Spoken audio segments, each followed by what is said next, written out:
رح ننتقل لعندكم على واشنطن. مرحبا. مرحبا. Should we start? Yes, sure. Okay, great. Thank you to all the distinguished organizers of this convention in Washington, D.C. and in Beirut.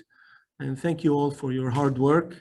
And above all, thank you for your belief that there is still hope, amal, for our homeland worthy of all our efforts. For those who may not know me, my name is Wissam Yafi. I'm a Lebanese American techie writer and activist. And of course, I'm involved in the Lebanese uprising for the past 18 months. I have participated in protests, discussions, strategies, talks, webinars, fundraisers, conventions, you name it. But I'm only one of many fellow citizens watching to see positive change in Lebanon so that one day we can see the homeland in a much better state than it is today. The experience has been humbling, it's fascinating, but also sometimes frustrating. Grassroots democracy can be slow and difficult, especially in a place like Lebanon, whose very definition of the term democracy is sometimes diluted with so many attached strings and conditions. And yet a large portion of the Lebanese people persist and resist. They do so peacefully, and they do so against not one perfect storm, but multiple perfect storms. It might seem unfair for a small country to be going through so much all at once, or perhaps in the Almighty's greatest wisdom, He's decided that nothing short of this kind of a challenge will make the Lebanese people rise and finally stand on their own 2 feet. The question many of us are asking in Lebanon, but also in the global expat community at this point is, what are we rising for? We all know, of course, what and who we are rising against. A more difficult question is, what exactly are we rising for? The title of this convention, SOUL, which is based on love and unity, is telling. How can we translate this, though, so that it becomes institutionalized in a way that our children and their children's children would never forget it, but benefit from it, and build a future of peace and prosperity based on this Lebanese soul, dare we call it identity. Seen from this perspective, the Lebanese uprising has set a clear delineation between those in Lebanon who are fighting to preserve a destructive system that has swallowed society's entire well-being, and those of us desperately trying to change it so that the Lebanese identity or soul, as it was originally conceived by our forefathers, can rise again like our proverbial phoenix. This raises an interesting dilemma that I'm often asked. When does one attempt to change a system or a nizam? Does one change it when things are good, or does one change it when things are bad? Some will answer that a nizam or a system cannot be changed when things are bad because there are other priorities. In the meantime, economists may stand here and suggest this or that economic solution. The international community will talk about corruption and reform. International donor agencies will talk of poverty and of aid to the poor. And society will talk about the political class abuses and certain parties. Parties that may be new or old will also talk about elections and how to win them. But will any of this reach the essence or the soul of Lebanon's problem? As gray clouds hover above, it sometimes seems like everyone is looking out at our cedar tree from their own angle and diagnosing it that it is sick or wilting and about to die. But few are actually digging into the soil to look at the condition of the roots, especially since the whole world senses a deeply rooted systemic problem that is eating away at the Lebanese state. Meaning, how likely would trimming this branch or that branch bring the cedar tree back? So what is the root of the problem in Lebanon? There's plenty of blame to spread around for sure, and those who are in power today do not help their own cause by being utterly inept and incompetent in almost every field.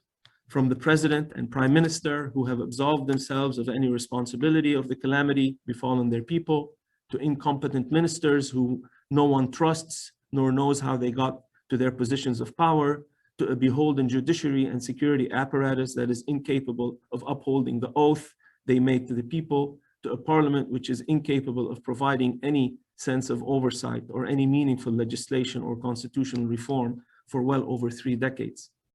But truth be told, none of this is new to Lebanon. Similar bouts of institutional meltdowns have been happening since independence. Different attempts have been made by different groups in Lebanon to try either politically, financially, or militarily to take over again and again, but they've all failed. Under this system, it seems that Lebanon, with so much potential, is almost doomed to rinse and repeat failure. So let us be clear, as much as many in Lebanon and around the world would like to point the finger at certain individual culprits, groups, and they may be right, they serve up simplistic solutions to Lebanon's deeply rooted problems. Lebanon's current calamity did not start in 2019, the 2000s, the 90s, 80s, 70s, or 60s. It started upon its establishment as a nation a century ago through a faulty system that tried to accommodate the notion of certain misconstrued communities, but unfortunately ended up doing it at the expense of the individual citizen and the state. While some claim that the current system actually helped establish coexistence, it is hard for them to explain why then all the instability over the decades, and why has the common citizen always had to bear the price. I stand in front of you today with full rights of a citizen in my adopted land in the US, having left my homeland of Lebanon many years back because it didn't afford these rights to me. Today, history is repeating itself for many other young Lebanese whose rights are being suppressed and usurped day in, day out. Nor could those prompting the superficial solutions a way to answer how exactly a community is being protected or preserved when its individual people and families are left destitute and forced to immigrate from the land and the history that the notion of the community is supposed to protect. Like many fellow Lebanese, I find it hard to reconcile these basic contradictions, and even harder to demand things from others while insisting on maintaining inequalities and privileges. But truth has to be told. How can we, as Lebanese, demand equality under the law if, for example, the law treats women unequally, or if the law treats certain communities unequally?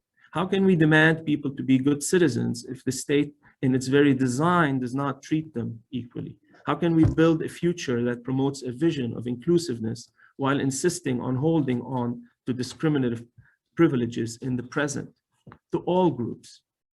The history of the country where I stand today, the United States, teaches us that sometimes hard choices need to be made. When they are made, society inches forward positively. But when they are not made, society gets stuck and eventually pays a hefty price. Not many may know around the world that the US started off being a sectarian state. Fortunately, they resolved this through constitutional tools that provided equality for the citizenry, regardless of religion or any other factor. Over time, this process has grown to include many would-be marginalized elements of society. The current president is from a religious minority, as one example. And yet this process did not cancel out any of the religious communities. On the contrary, after more than 2 centuries, religious freedoms hold. And while religion does play a role in the American society, society is not divided along religious lines. Unfortunately, the same cannot be said of the issue of race here in the United States. The founding fathers back in the day found it very hard to solve the issue of slavery, and whose can was kicked down the road, resulting in occasional bouts of racial tensions and even civil war. Proof of this is a mere block away at Black Lives Matter Plaza. The point here is that even in advanced and powerful nations, root problems can persist for centuries if left unresolved. In the Franco-American tradition, and influenced by that history through colonialism, Lebanon's constitutional creation in many ways was ahead of its time and applied some positively liberalized principles to be admired. And it was admired by many at the time and catapulted the nation forward. At least it gave that impression during the 50s and 60s. But deep inside, there were deep systemic flaws. The one issue that Lebanon's founding fathers kicked down the road was how to deal with religious diversity and communities, with the choice being given to perpetuate sectarian identity as opposed to a national one. Of course, they knew the dilemma and they debated it at the time. But like the American founders on the issue of slavery, the Lebanese founders could not solve it. And so they were compelled to institutionalize it. The sectarian fault lines today soon are a result of the past. And they were exposed, and they are being exposed over and over and over again, influenced by either internal differences or regional/geopolitical ones. And so while strengthening communal identity may not necessarily have been deemed fatal at the time, over the course of decades, it became a tool for political influence and clientelism and started eating away at the national identity. This became an existential problem when politicians took over the reign of the different communities and used religion and are continuing to use religion to raise community fears, to compete for power and perpetuate their own existence. But if the problem in Lebanon at its root is as basic as its constitution, how do we solve it? Can an economic plan be sufficient? Can a financial restructuring plan, and there are many, be the silver bullet? Can changing the president or the prime minister do the trick? Or can a parliamentary election bring about the desired change? Surely some of these steps might help, but we must also admit and be cognizant of the fact that our generation is not necessarily any smarter or any more special than those that came before us. While we do have the benefit of hindsight, we must also recognize that so does the current regime. So why have they not changed things if only to perpetuate their own interests as opposed to fall into the calamity that is basically now over their heads and that of their supporters? Some would say that they don't really care and are beyond such calculations. Others who consider them more rational might say that the system in which they operate has become so broken that it even overwhelmed its own architects. The more compelling question that instead of one trying to psychoanalyze the political incumbent class is, where are the Lebanese people in all of this? And why has any meaningful constitutional change not been realized, considering Lebanon in some way or another, and as flawed as it may be, is a democracy? A clue can be found in the careful analysis of the Lebanese constitution, which is about 60 pages long, some 12,000 words. Interestingly, if one inspects the document's wording, the word president appears some 62 times, the word minister appears 63 times, the word parliament 87 times, the word state or institution 49 times, and the word citizen only once. Any casual observer could easily conclude that the Lebanese constitution's priorities are clearly not in favor of the common citizen. In fact, judging by the political, economic, social, and judicial abuse we are witnessing in Lebanon, one could easily conclude that the Lebanese citizen is found at the bottom of the social pyramid as opposed to being at its pinnacle. Is it a surprise then that the Lebanese citizens' rights are being trampled upon by an inattentive state, by community usurpers, by a political mafia, by militias, by banks, and by greedy merchants, and if I may add, by foreign powers?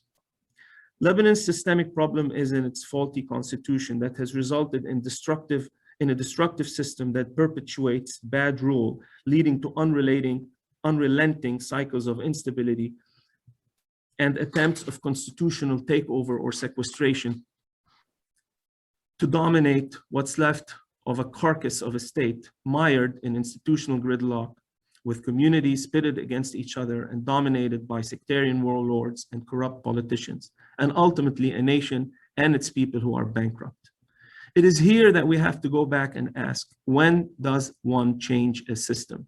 Is it done when times are good? Or is it done when the GDP has fallen by more than 50%, when poverty has engulfed more than 50% of the population, when the nation has no electricity or water or roads, when the political system cannot function, when people are immigrating, and when the citizens are denied withdrawals of their hard work and savings? I would suggest that one changes a system when one is honest enough to admit its failure and brave enough to reach the conclusion that things can never go back to what they were. That is basically what many Lebanese should be rising to boldly demand. The system is dead.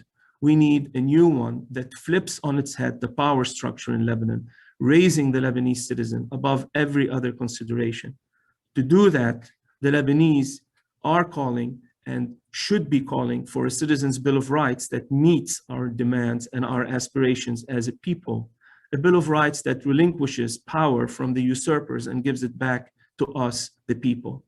This is not theory, this is not academia. This is about diving into the root of the Lebanese problem and facing the problem head on.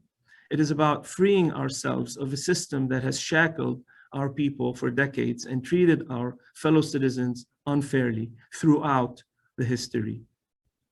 It is about rectifying the past by presenting a vision, a positive one, that would essentially alter the fundamental relationship between the Lebanese citizen and the Lebanese state through constitutional amendment. It is about declaring with one voice as a people that we, the Lebanese people, are unified in calling for a nation with equality, empathy, respect, and yes, love. It is trying times like these that require truthful introspection.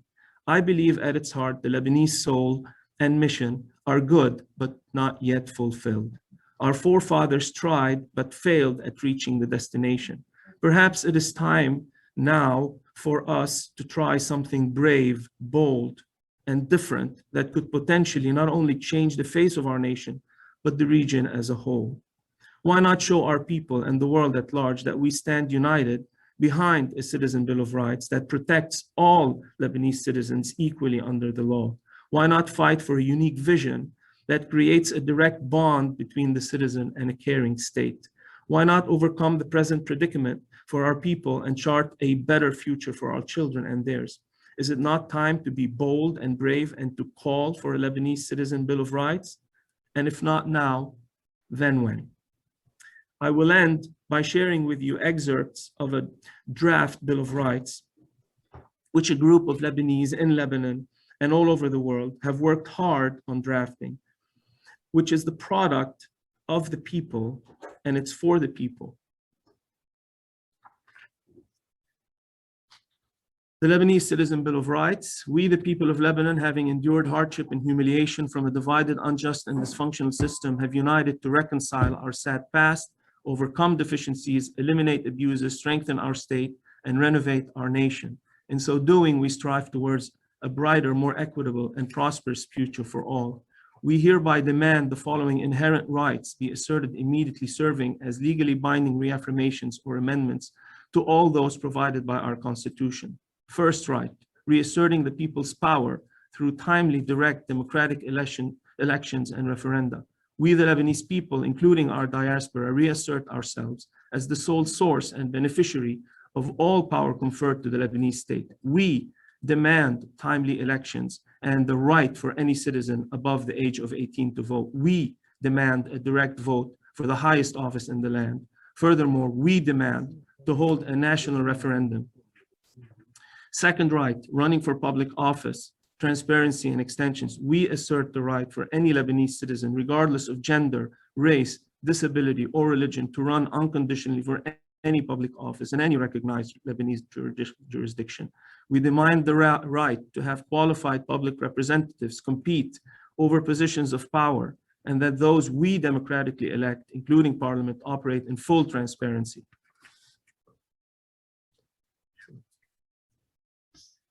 With public voting records.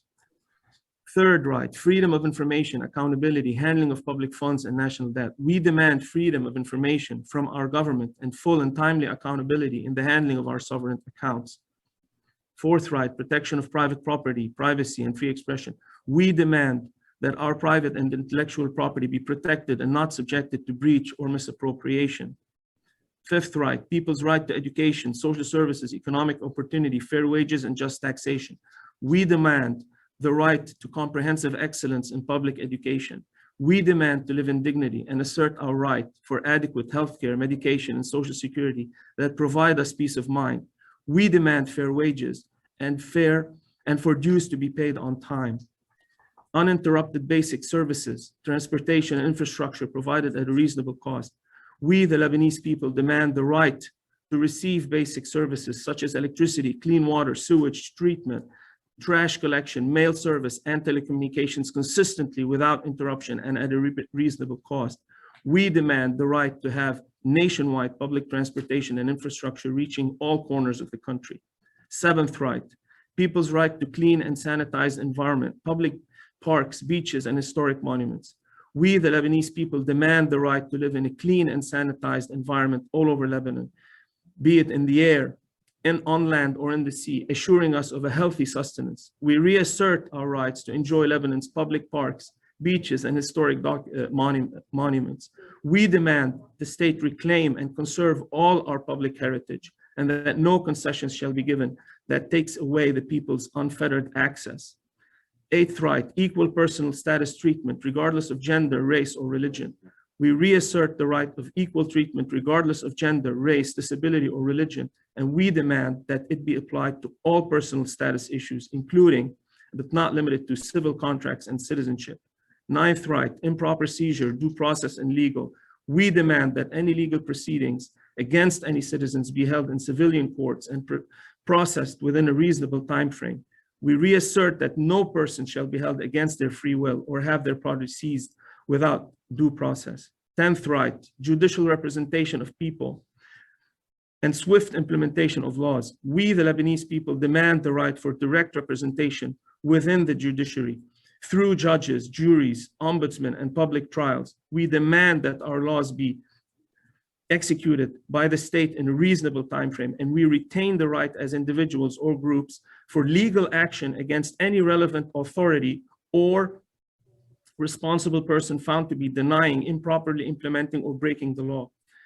11th right, to live in justice, security, and peace under the state protection. We demand to live in peace and security, and that justice be served on all 10,452 square kilometers of Lebanese territory under full protection of the Lebanese state.